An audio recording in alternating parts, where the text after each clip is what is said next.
dream job, being a philosopher of education at UBC.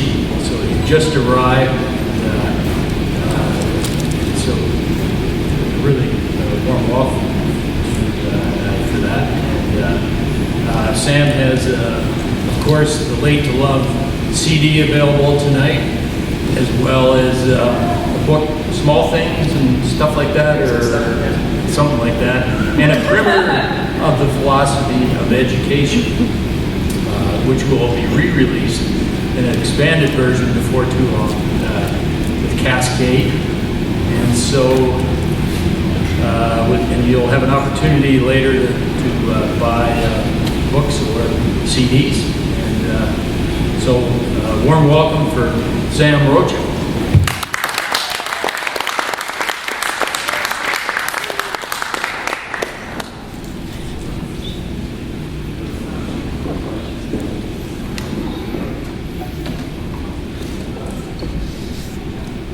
Thank you all so much for coming tonight. This is a nice room. I don't think we have enough bodies where the sound check will be. Sometimes whenever you sound check in an empty room, your sound check is sort of ruined. But I think we're good. But if you need anything louder, which I doubt will need my guitar, but if you need anything like vocals louder, just let me know. Is this loud enough? Can you hear okay? Yeah? No? Okay. All right.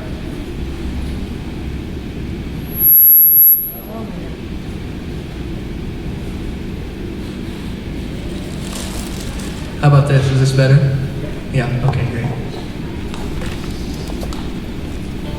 So, this project is called Late to Love.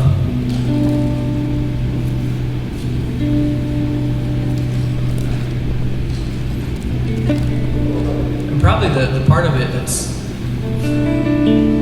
maybe is somewhat interesting is the fact that when I went into the studio, I worked actually really hard to actually not have to not be prepared. So I was aggressively unprepared. Like I actually took great lengths actually to force myself to not prepare. So my preparation was kind of apophatic in the sense it was a form of non-preparation. And I tried to do the same thing with today's concert, which is actually fairly easy because I was really busy today trying to get people to buy the album online all night. I don't know if any of you guys here are fans of David Bentley Hart. I'm one of them. I like David Bentley Hart a lot. But I always make fun of him, which is probably bad because he's sick right now. So God be with you, David Bentley Hart. But I'm going to make fun of him anyway because I didn't know he was sick until just a few days ago. The point is that at every talk he gives, he always says like, "Oh, I'm so sorry. I'm so tired. I'm not even here right now. I mean, everything I say might not be coherent." And then he gives this brilliant talk, right? You know. Cutting out the brilliant side, I actually have been up since about 11:30, so I'm feeling a little bit less in the mood to make fun of Bentley Hart and more kind of like him right now. So that was really a good way to make fun of myself. I suppose I'll start off with this song.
That song is called Eulogy for Monica.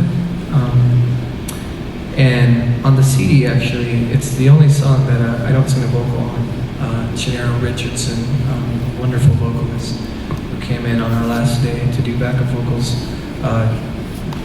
sing that melody line on her own. But it, in some ways, sets the stage for sort of at least one of the perhaps idiosyncratic aspects of my particular reading of the Confessions, which is where, for me, Augustine's struggle is perhaps most passionately in display in his relationship to his mother. And I think in Book 9, for instance, when we see him dedicate, basically half of the whole book to eulogizing his mother, what I'm most impressed by it, really, and what's so moving to me about it is just it's one of the only truly kind of passionate moments in the whole book. Like, he completely lets go of his sort of analytical, rhetorical, academic side, and he truly just kind of mourns his mother in his own way, in his own voice, which is, not lowbrow. But nonetheless, there's something about that passage that to me kind of is the key to the Confessions. And so on my reading of the Confessions, it almost mirrors this, and I know I'm at Regent and not at Marx, but it almost has an almost Mariological kind of womanistic kind of smell to it. And I won't go too far on that because I believe in interfaith stuff, so I'm pressing on that. But so let's wake up a little bit and play something that's not quite so.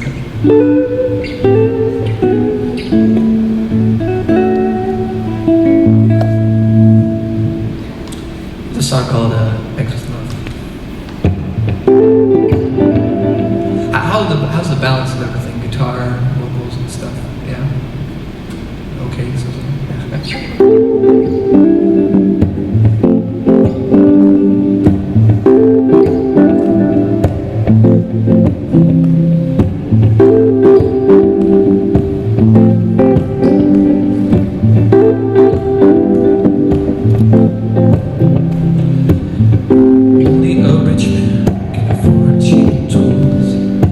Only a rich man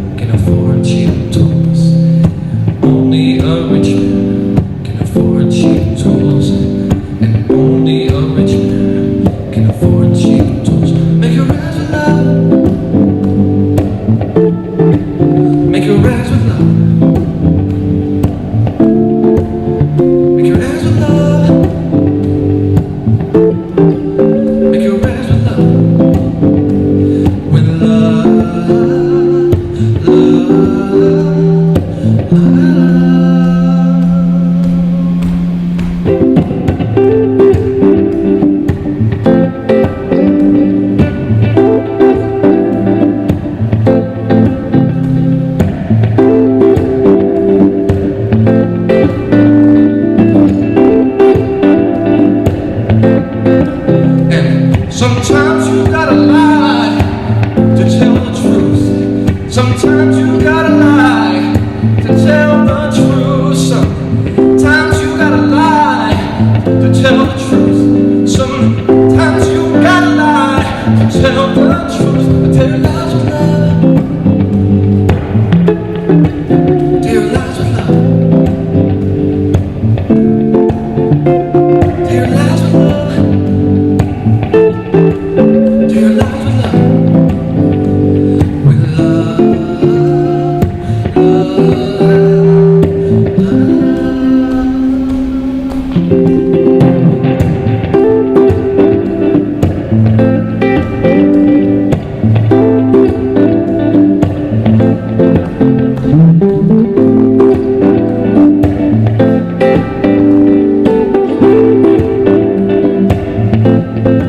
and I said, the water ain't hot, then them dishes ain't clean. No, if the water ain't hot, then them dishes ain't clean. And if the water ain't hot, then them dishes ain't clean. No, if the water ain't hot, then them dishes ain't clean. Don't make it right with love.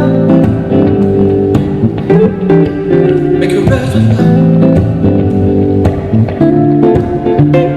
Make it right with love. Make it right with love.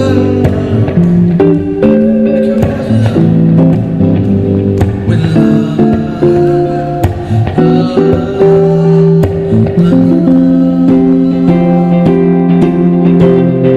make your ends with love. Make your ends with love. Make your ends with love. Make your ends with love. Make your ends with love. Make your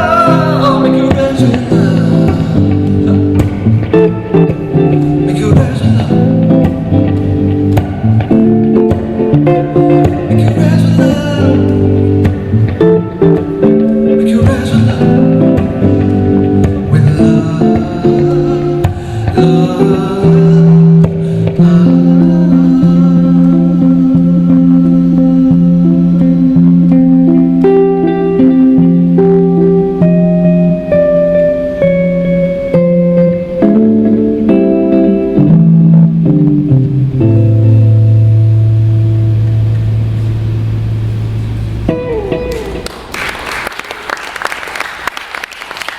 So,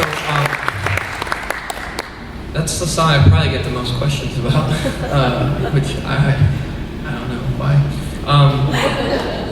So one of the questions is just, what in the world is going on with eggs, and why is that important to the confessions? And for whatever reason, the second verse apparently courts controversy. I don't really want to explain it away too much, but I'll tell you the story that sort of is behind the song. Talk a little louder. Okay, yep, sorry. Whenever I was teaching at Wabash College for 2 years, we lived really close to campus, and I was pretty involved with the student body. In particular, there was a group of students who would come over and study at our house. It was pretty routine. And my routine at the time, and to some extent now still, is I work pretty late, and I get hungry around midnight, and I usually make eggs. And I like to fry my eggs after rendering out some bacon, fry my bacon grease. I don't know, I guess they're good eggs, I mean, of course. But one of the students one time just shaking his head and said, "Gosh, how do you make these eggs? Why are they so good?" And I said, you just make your eggs with love, and it was sort of like an obvious thing, but the basic idea, which in some sense reconciles the second verse, which is basically a way, probably one of the two places in the album where I sort of try to deal with, in some sense, the theory of evil, privation theory, all that kind of stuff, is that whether it's making eggs or whether it's the inevitability of it's not so much that do all things with love, that's fairly cliche, but that sort of, you can't not make your eggs with love. So, sorry, I haven't stopped doing anything. So, So the song isn't meant to be sung as a command. It's more of just like an ontological statement that like make your eggs, and the only way that eggs can be made, which is with love. So the water is in some sense always hot.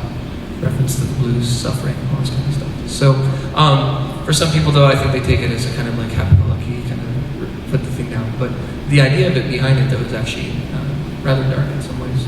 But I think there's something to it. And so that kind of squares against the second verse, which is what's the idea about sometimes you gotta lie to tell the truth? Isn't that perverse or something? Maybe it is. The idea behind it though is really the fact that if we go to the pair story with Augustine, when he analyzes himself and his motives, he comes out at the end saying, you know, I really just wanted to be cool. I wanted my friends to love me. And so my perverse, you know, stealing pears for no good reason, not because I was hungry, throwing them to pigs, had really nothing to do though with perversity. It was actually built out of just a disordered orientation towards love, you know, love of friends. And so this is the idea that even in instances of, you know, I just think, by the way, that stealing pears is kind of a silly story to be like the most perverse act in the Western canon. Like, are you kidding me? Nonetheless, though, that story and its placeholder for evil is a story that, first of all, in my mind, fleshes out privation theory far more than a lot of the analytical treatments of the question. But it also has a very serious Christian message, which is the fact that all things can be and are redeemed in their being, you know, in their creation. So yeah, so that's Eggs with Love.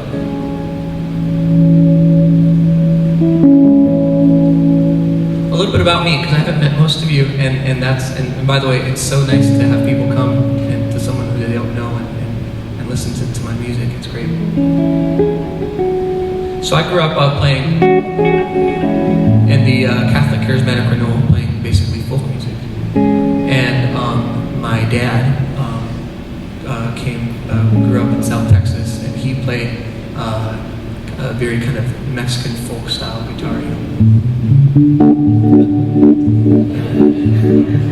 Este gozo que yo tengo en mi alma, solo Cristo me la pudo dar. Este gozo que yo tengo en mi alma, solo Cristo me la pudo dar. You know that one? Qué bonito es, qué bonito es. I mean, it's awesome. I mean, it's got all kinds of crazy stuff in it. It's so simple, but then you add like an accordion and you listen to those chords that are coming out of it, and it's nuts. It's jazz. I mean, it's amazing. But that was the style my dad played, and then we were we lived in Mexico for a while, but for the most part we were in a, you know that kind of thing, the nun strum, over and over. And so my whole orientation to music was in some sense between and so now I got this really weird. You can kind of see where it kind of comes from. It's all messed up,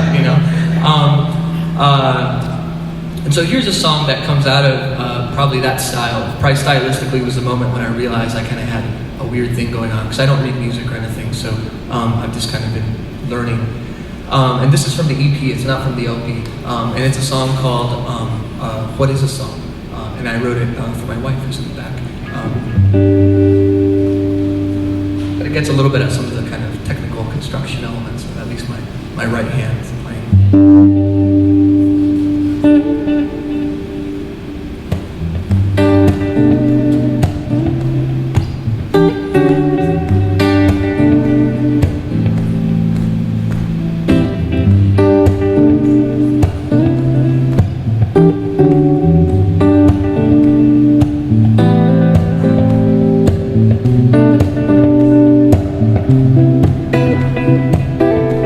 What is a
but this much I know is true. True. I love you.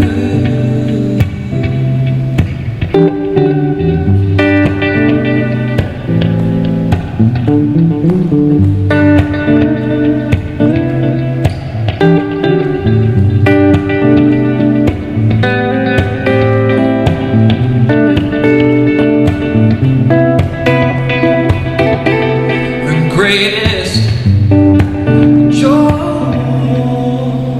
of all of my life, to know that you'll be my wife.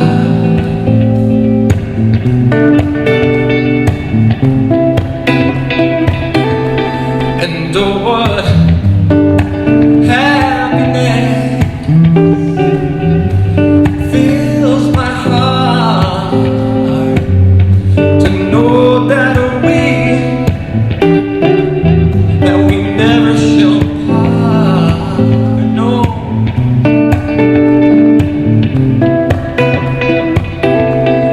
because we've hoped and we've waited. Our love has never faded, and every second feels like an hour. But this much I know is true. True.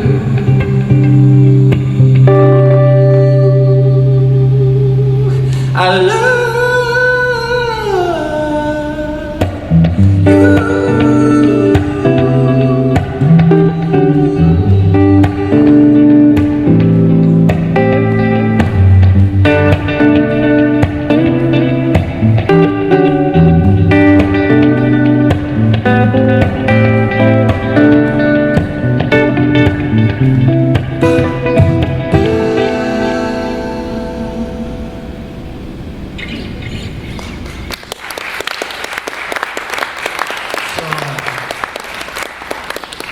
So that song is, I would say, it's a little bit exaggerated in every respect.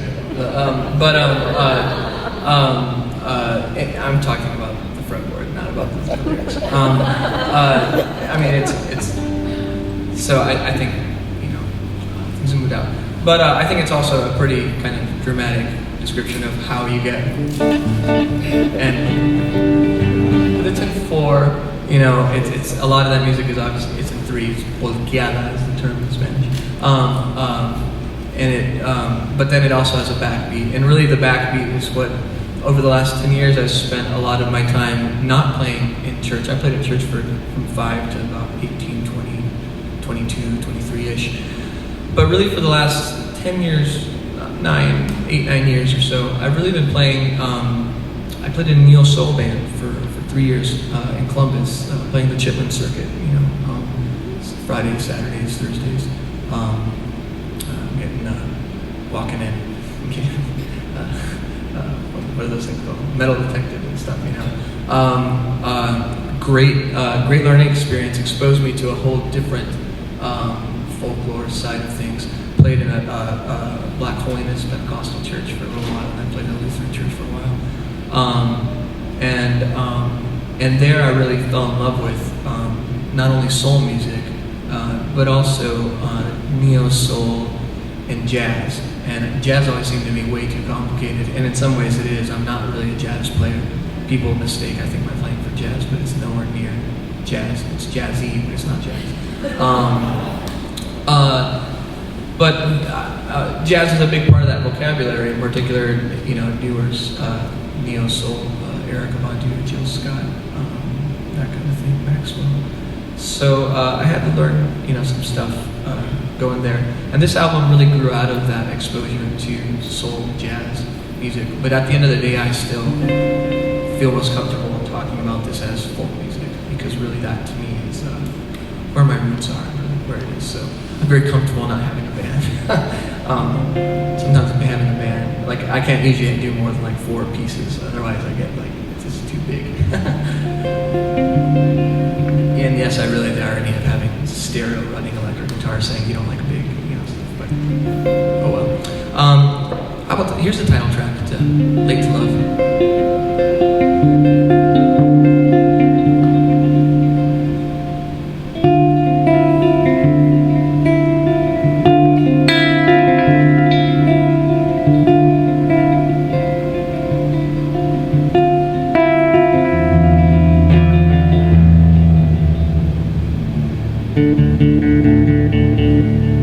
When you don't have a bass player, you gotta make do.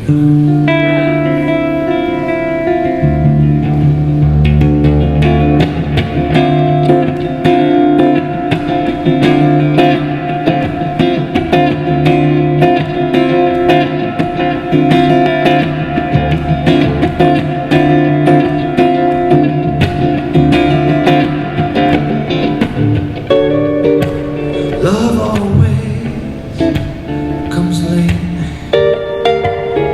never on time. Lovers bound by fate disobey the bells that chime. Poetry don't sound so good, shall go to a rhyme. Freedom for love. How inconvenient, late, how I loved you. Beauty so old, beauty so new.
So that's the title track.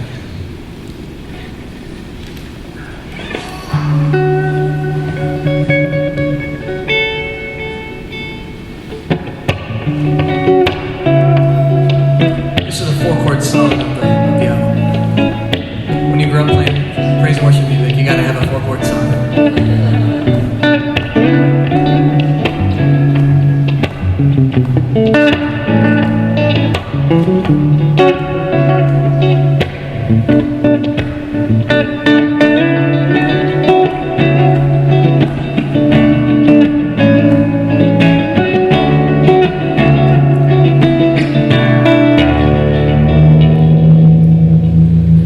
That would have been a disaster.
What time? 7:54. 7:50. Okay, cool. All right. So I was thinking maybe try and experiment on this song. So this song really is built, at least, on the concept, at least, of a lot of Gil Scott-Heron's early recordings, Small Talk on Lennox and 125th Street. He's the guy who did the whole The Revolution Will Not Be Televised, famous poem.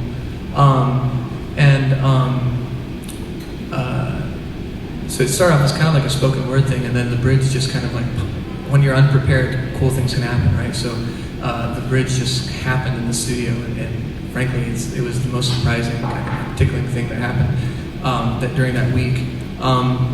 But I wonder if you might want to try something a little like congregational slightly on this.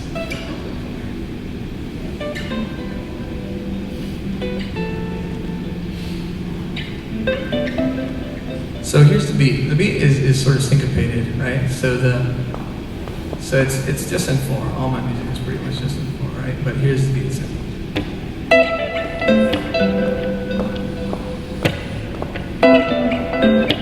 There's that ghost note at the front. So the 1 is kind of 1.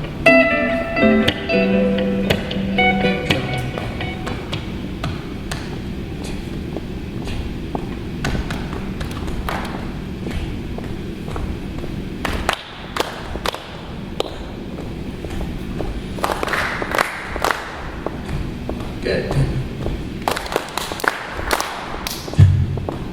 Yeah. Great.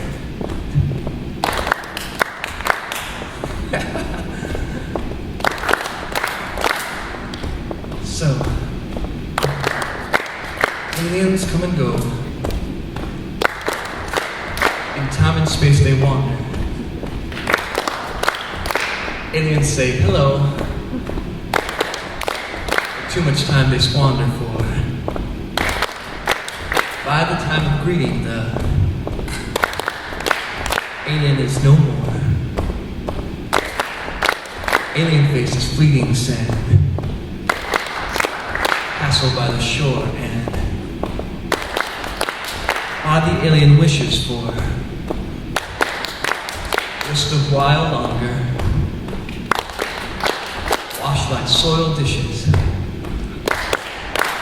The funk grows any stronger. Keep going.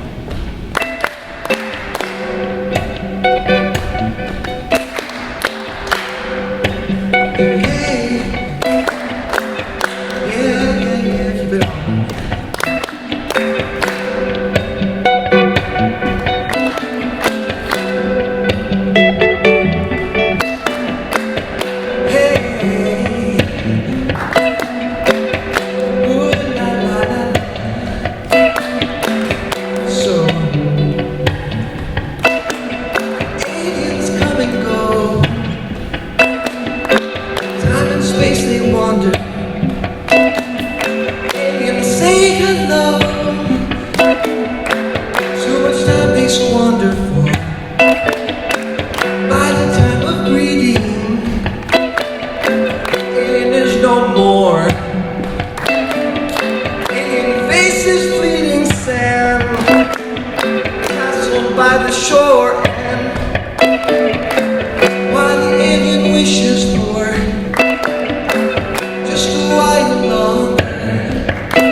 while longer. Wash my soiled dishes. Grows any stronger. One hit.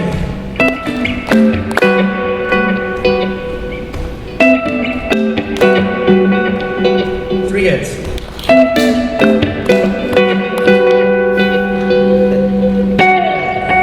Thank you. Thanks. That was fun. So you might have experienced what I experienced one day at a Pentecostal church where I felt like the whole time I was just by my hair, and then all of a sudden the worship leader turned around and goes like this. And I was like, peace. But he meant 2 hits. Those are called gospel hits, and sometimes we go up to we have 12, so you make 1, 2, 3, 4, 5. It's kind of crazy, but it all makes sense. Anyway, so that song is called Aliens.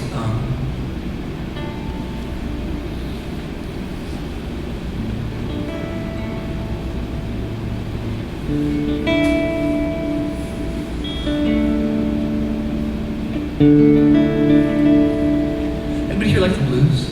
Just like blues music? Yeah. Okay, cool. I really I didn't really know much about the blues. I mean, I guess I did. In Mexican culture, we have corridos. Corridos are they could be oral history in some cases. So yeah, a corrido de some battle that was lost usually. Or they can also be these really kind of sorrowful, usually drunk, songs. They usually start with a.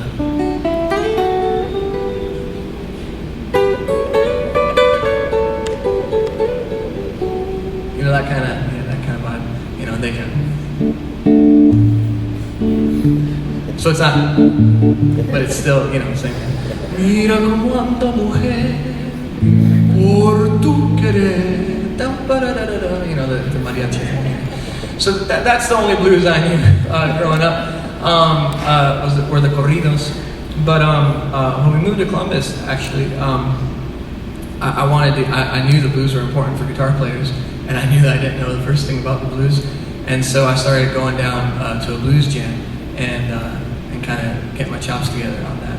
And this is the first blues pattern I learned. And it turns out I went to the wrong kind of blues jam and played this kind of blues, but it turned out to be the kind I like, which is T-Bone Walker, the kind of medium to slow pace, kind of 6/8 shuffle. That kind of has a lot of chromatic movement in it. That's kind of what really got under me. I like the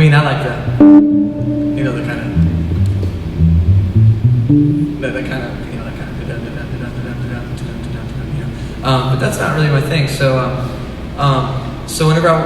later on after that, I decided to write a blues song, and I wrote it and I played it at an open jam with my drummer at the time, Andre, and to this day I don't understand why he loves it so much. But he loves that song, and so whenever I called him and said, "Hey man, you want to do a project?" He's like, "As long as we do what was then called the Broke Mexican Blues, but then grew up into the Always Already Blues, which is the version that's on the album." So you'll hear the first verse is still intact, but the other verses have changed a little bit. I think for the better, frankly. It was a little bit cheesy at the beginning, back then.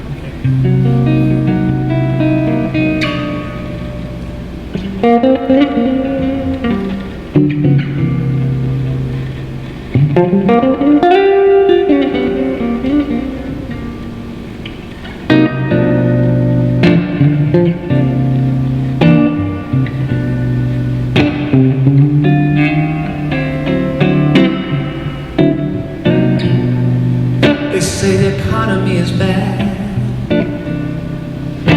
and things can go in like they should.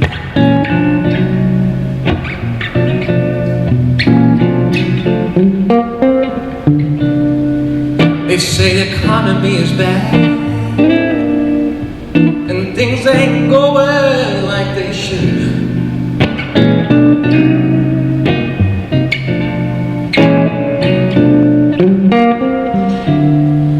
Well, don't ask me, I wouldn't know. You see, I was broke when times was good.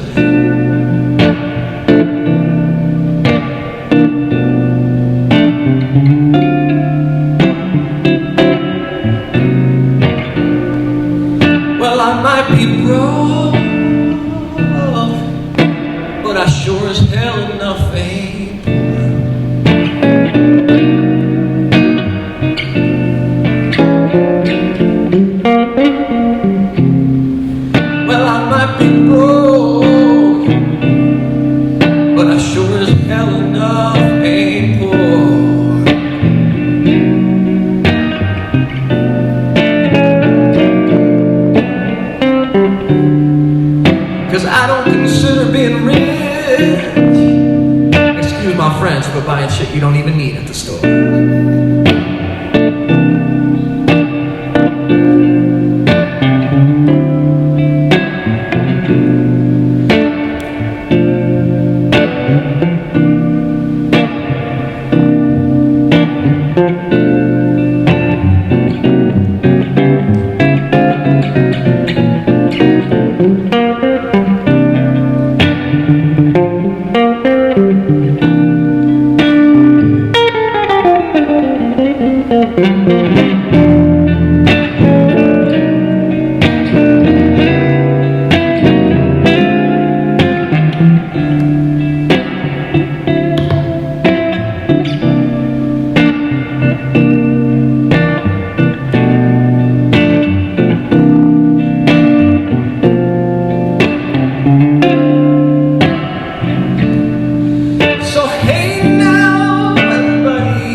Being rich ain't nothing but being in love.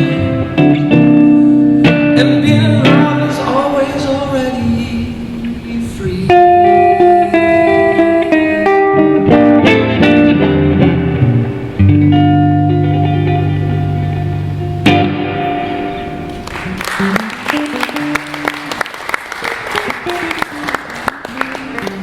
So that's Always Already Blues, which is the token blues song. I shouldn't say it's the token blues song. There's nothing wrong with the blues song.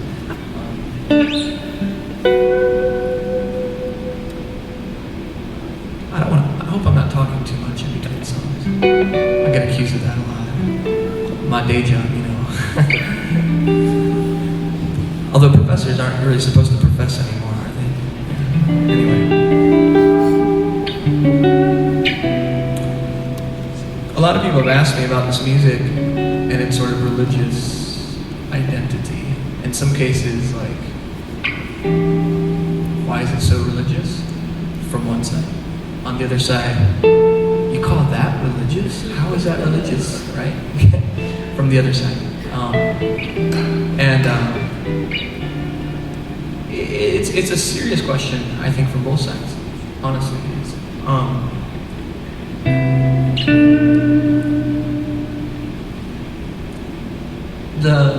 The album is, in some sense, doing what I think Augustine did. Not just in the Confessions. I think in the Confessions he really did it in a performative style that I like, but probably most technically he did it in City of God. But this very artificial notion that supports the notion of the self, which is the division between the sacred and the secular, and this very sort of, I would say, crass line that we use to define the sacred from the secular.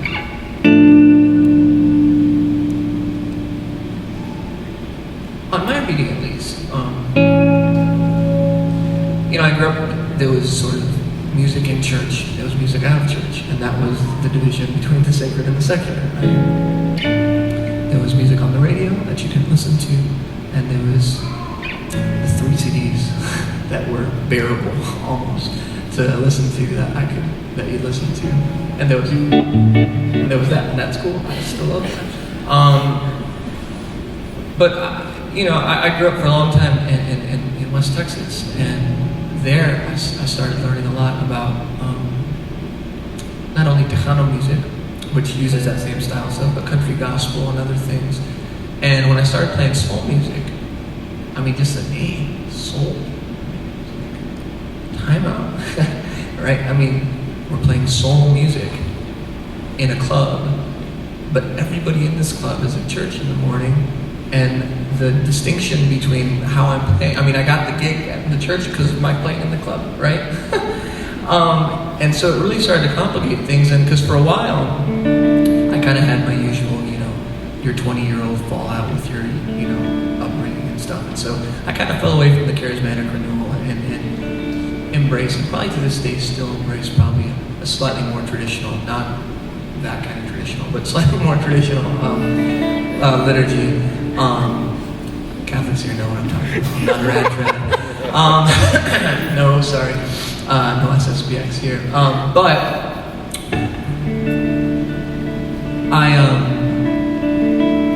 I began to see as I grew up that the idea that religious music was soulful in this very particular sense of being, anointed, right? In one context, but that in another context it was not. It just struck me as like just at a basic philosophical level, deeply problematic, right? Because the instrument I was playing was the same, and the fingers were doing the same things, and in many ways, many of the emotional, responsive callbacks, I was relying on the same exact musical vocabulary. And so all of a sudden it became clear to me that this is a deeply inhospitable situation to be in as an artist, where you can only do liturgical and devotional work, or you have to leave,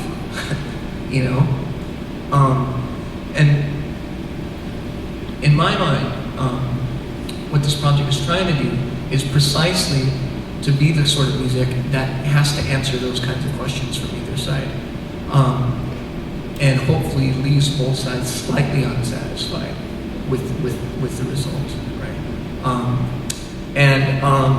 This next song, though, is probably what I would say the closest thing to a devotional song within the album. There's two of them. One is an instrumental, which I'll play, I think, maybe to end, we'll see. But this one is called Show Me, and Syndicate Theology is running a review of the album, I think tomorrow or this weekend. And the reviewer, I got to see the review early. He really nailed it. It really is a prayer in the most basic, simple way. But also in this kind of Augustinian way that's very public, right? Augustine doesn't believe in private prayer. Even though at one point he says, I don't know if anyone will ever read this, and whatever. He was far enough along, he knew exactly what he was doing. That's my view, right? Okay. So this song is called Show Me.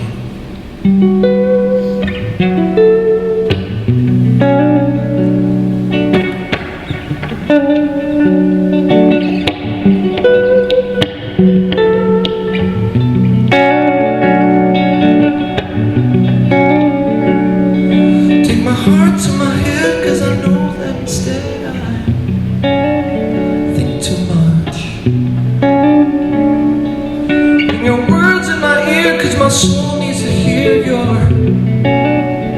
gentle touch. And how did I feel to see the person that he is, fueled by love? I give my heart to my head, 'cause I know that instead I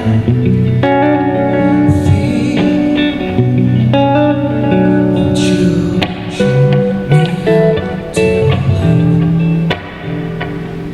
Show me how to love. Show me how to love. Show me.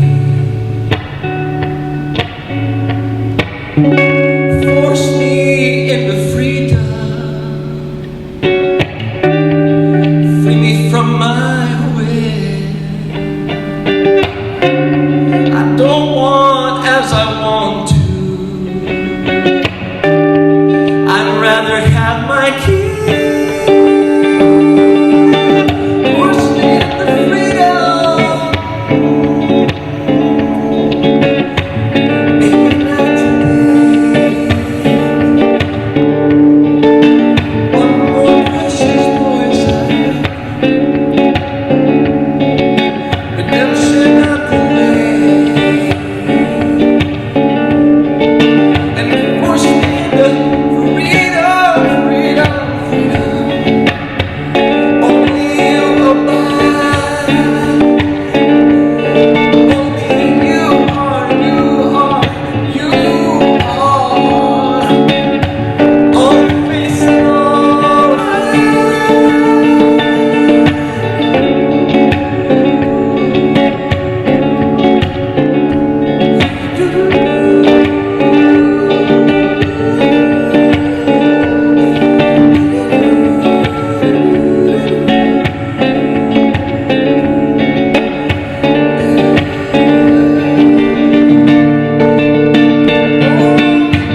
So I think I'm just gonna play one more song. I want to make sure you guys don't feel hostage out there. I tend to do this in class too. I'm distracting time. This song is called Nemo Est, and in parentheses, Qui non amet. It's not a passage from the Confessions. It's a passage actually from De Trinitate by Augustine. And the opening song, In the Self's Place, is actually a ripoff from Jean-Luc Marion's book, In the Self's Place, The Approach of St. Augustine. And this final track 10, before the reprise, is the epigraph to his book, The Erotic Phenomenon, that I think was published in English in 2006. And it translates roughly to, I am nothing without love.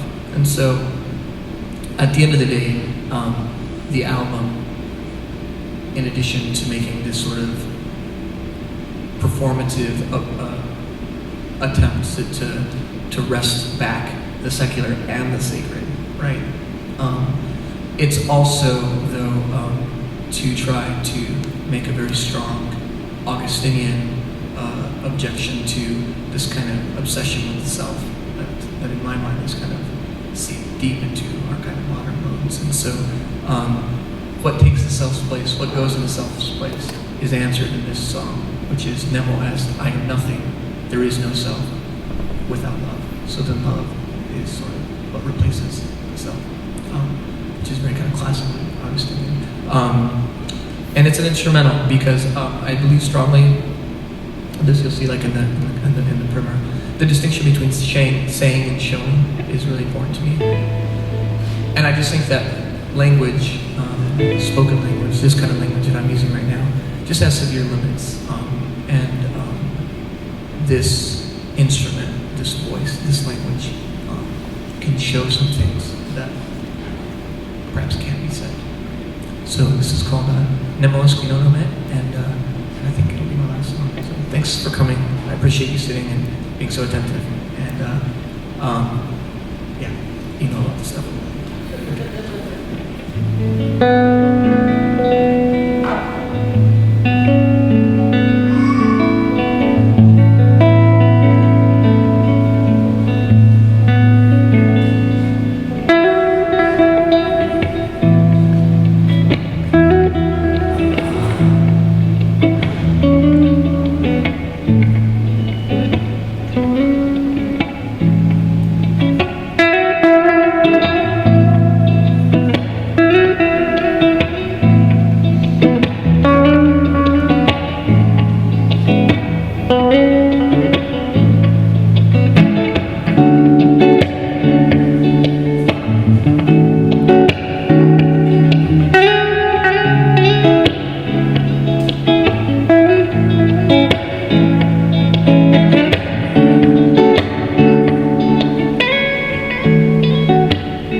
The bookstore's open, Bill, right? So you don't have to just buy my stuff. I would just really like to thank Bill and Regent for hosting me here and giving me a place to play this music for you. I'd like to thank Justin. He's done so much for me. Moving here, Graham, all of you here who have met with me, Maureen, you all have been really wonderful to me, and I really appreciate it. I will be playing again at St. Mark's at Plato's Cave on September 19th, and I'll be playing again on September 28th at St. Joseph's. So I didn't play the whole album. I left some meat on the bone, hopefully. And I don't play my songs the same way every night. What you hear on the album is going to be in many ways very different from what you heard tonight. So hopefully there's some incentive there to, if you enjoyed what you heard tonight, to hopefully come again. Please tell your friends. I literally don't know anybody in Vancouver. So this is such a great start. I'm really, thank you.